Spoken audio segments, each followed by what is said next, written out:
Renato Gaúcho apresenta A Força do Amor.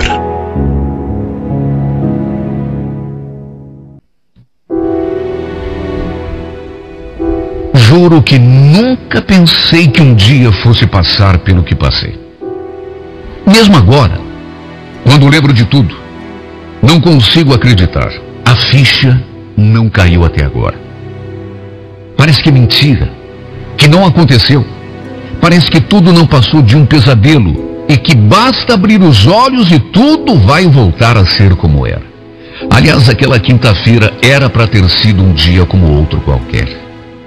Eu iria para o trabalho, passaria o dia fora e, como sempre acontecia no final do dia, passaria na creche, pegaria meu filho, voltaria para casa e ficaria esperando pela minha mulher, que normalmente costumava chegar do trabalho pelas 7h30, 8h da noite. Tudo igual, a mesma rotina de sempre.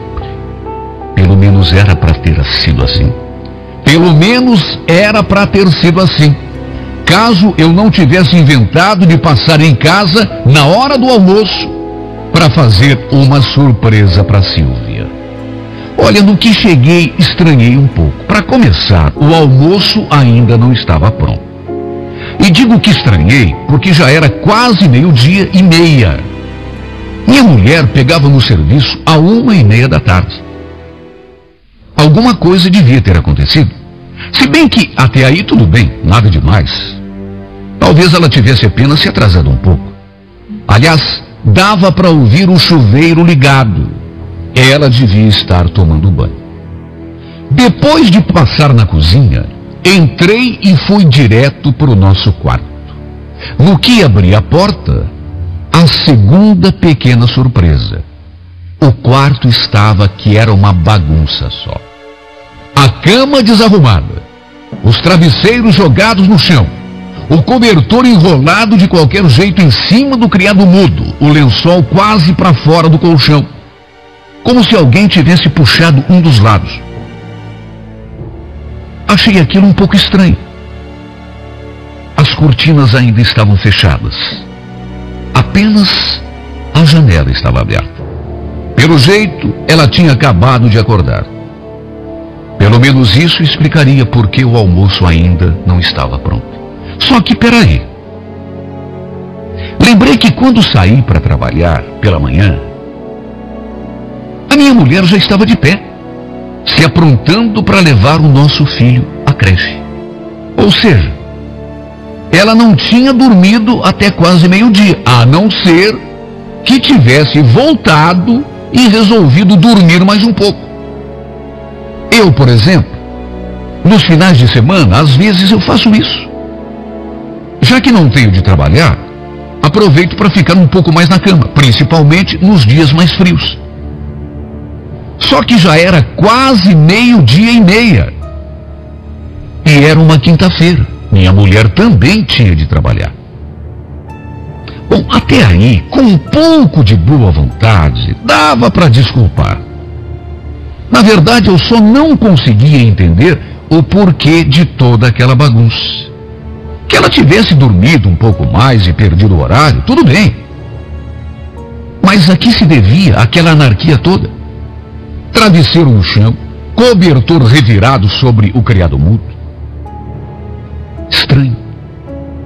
Não era normal. Sentei na cama e fiquei em silêncio, escutando o barulho do chuveiro. Sabe quando você fica distraído, olhando para o nada, com o pensamento longe? Foi assim que fiquei, até olhar assim para o lado e dar de cara com aquele cinzeiro. Estranhei. Mais uma vez achei estranho. Tá certo, a Silvia fumava. Aliás, eu também fumo. Só que a coisa que ela mais detestava na vida era que alguém fumasse ali no nosso quarto. Apesar de fumante, ela dizia que ficava um cheiro insuportável. Achei esquisito. Mas pensei mais uma vez que alguma explicação devia haver. Peguei aquele cinzeiro, fui até a cozinha, joguei os restos de cigarro no lixo, voltei lá para o quarto e comecei a dar uma ajeitada na bagunça. Apanhei os travesseiros no chão, estendi o lençol, dobrei o cobertor, abri as cortinas para dar uma arejada no quarto. Já estava me preparando para voltar à cozinha, ver se tinha sobrado alguma coisa do jantar da noite anterior, quando me deparei com mais aquela pequena surpresa. Um par de sapatos bem do ladinho do criado mudo.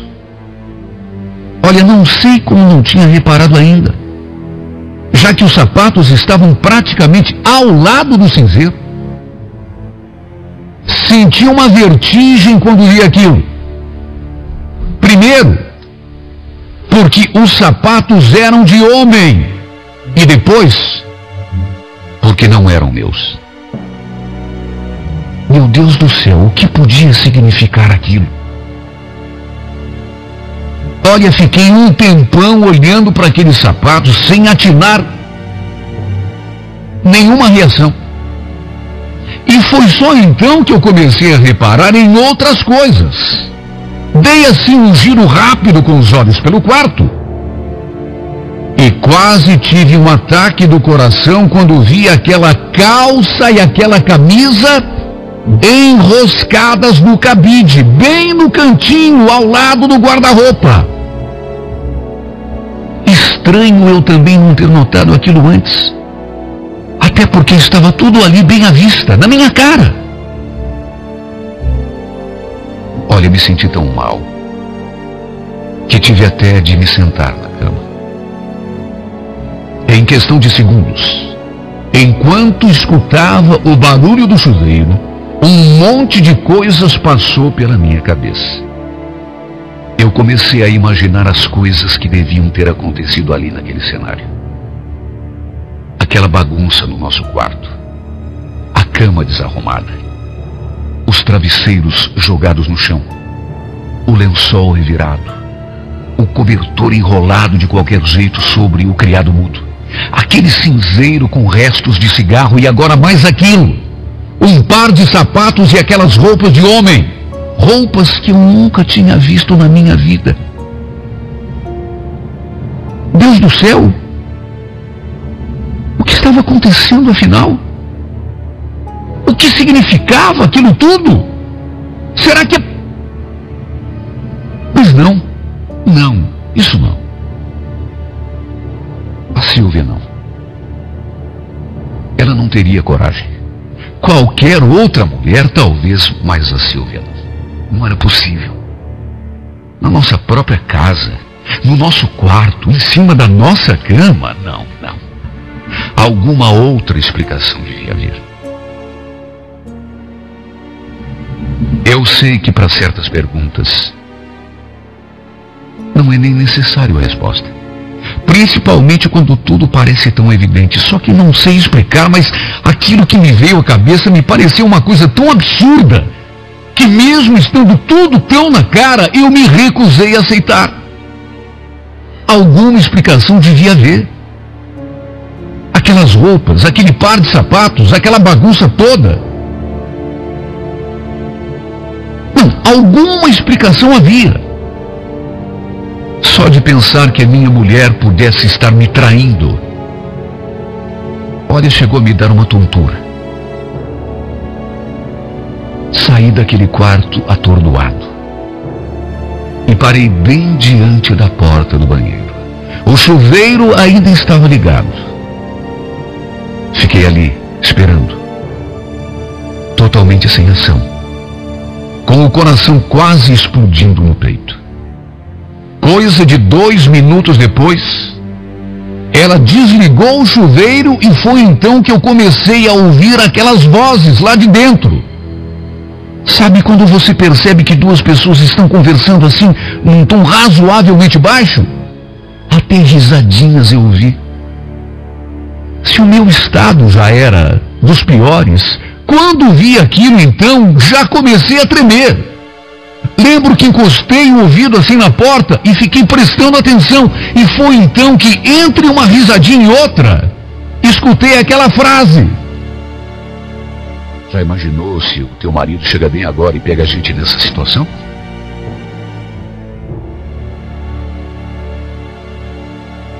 Era uma voz de homem. Claro. Só podia. O que mais eu podia esperar? Se as roupas do desgraçado ainda estavam ali, se os sapatos do infeliz ainda estavam ali, com toda certeza, ele também devia estar. No que ele fez a pergunta, minha mulher respondeu: Deus me livre, Isola. Aliás, pode ficar tranquilo que o Otacílio nunca veio almoçar em casa. Você acha que eu seria louca de te chamar aqui se tivesse algum perigo? Só pra tua cara mesmo, né?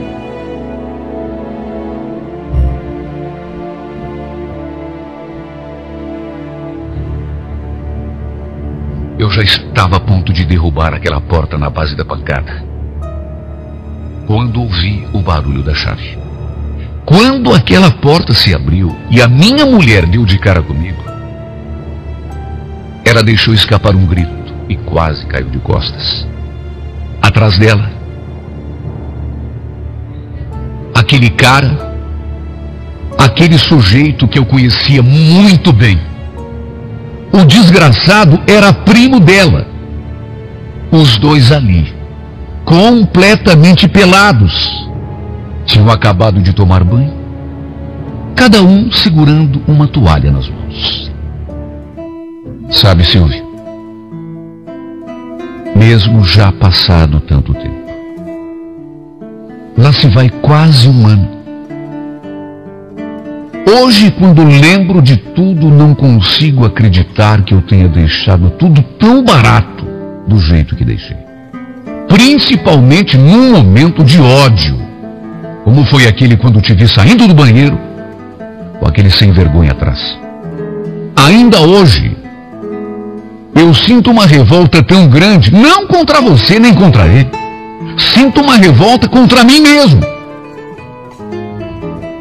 Por esse meu gesto que hoje me parece covarde. Como homem, eu acho que devia ter feito alguma coisa. Quebrado a tua cara, por exemplo.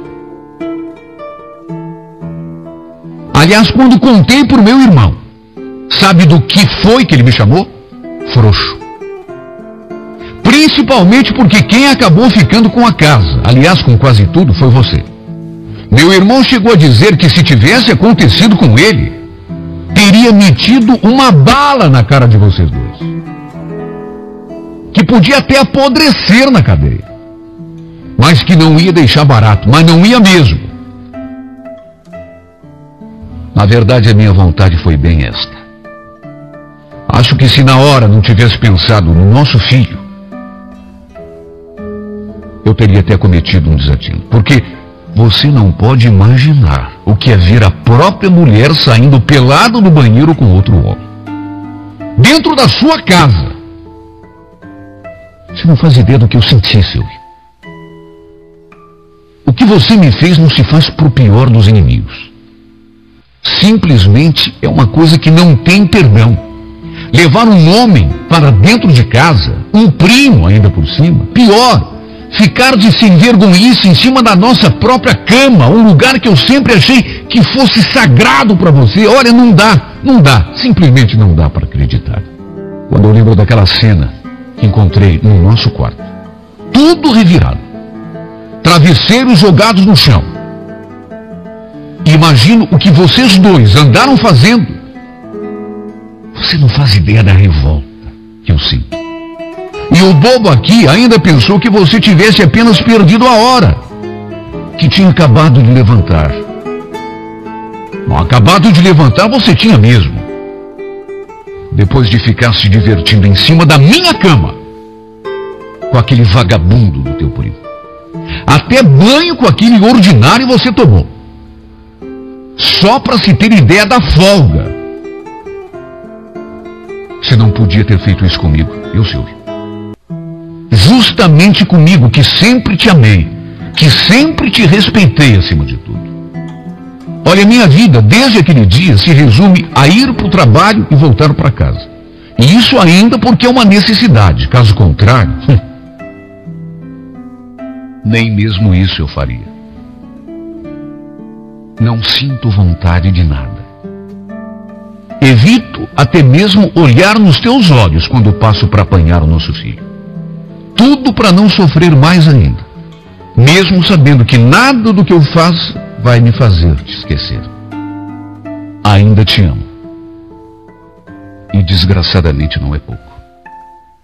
Estaria mentindo para mim mesmo se dissesse o contrário. Às vezes sinto que te amo até mais do que antes, apesar de tudo. Ainda penso em nós dois, todos os dias, todas as noites quando encosto a cabeça no travesseiro. Sinto tanto a tua falta, uma saudade tão doída, que nunca pensei que pudesse sentir de alguém, mesmo, acredite você, depois de tudo que você me fez, de toda a vergonha e toda a raiva que você me fez passar. Hoje posso sentir o quanto estava sendo verdadeiro quando te falava que não saberia viver sem você. Estou penando, Silvia. Estou chorando lágrimas de sangue com a tua ausência. E mesmo assim, mesmo sofrendo, meu amor é tão grande que não consigo te odiar. Mesmo sendo exatamente isso o que você merecia. Era me derrubar que você queria? Pois se era, saiba que você acabou comigo. E o pior é que em vez de me matar de uma vez por todas, você cravou uma faca no meu coração e me deixou sangrando, penando, moribundo, agonizando de tanto amor.